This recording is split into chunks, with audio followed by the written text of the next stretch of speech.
Know now that about 12,000 LG&E customers in Jefferson County are still without power this morning from last night's severe weather. Trees across the area were downed by the storm. That includes one outside of Sophie Coffee on Bardstown Road. Caitlin Grimes lives close to the coffee shop. She grew up going there and says she'll miss a tree that she's seen forever.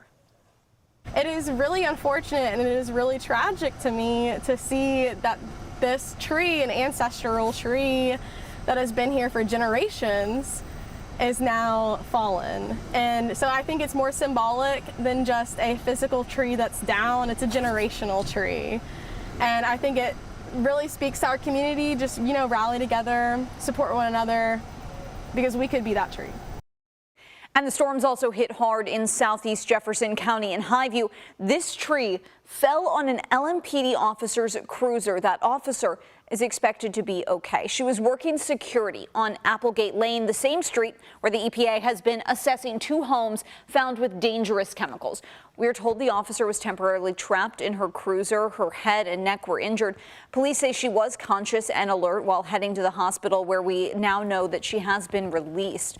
Our crews last night saw 3 uprooted trees between Applegate and Acme Way, blocking people into their homes and shutting down the road.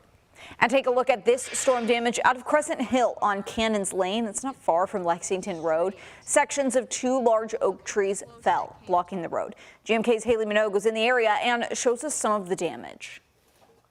See, right there is where it snapped off. And this is truly just a massive, massive tree. You can see up there. Snapped this whole side out right here. We do want to know what things look like where you live. It helps us piece together just how bad that storm was last night. If you have any damage, and it is safe, of course, for you to get outside, please send us a photo or video to 502-582-7290. The extreme heat earlier this week led to an unthinkable loss for one Louisville family.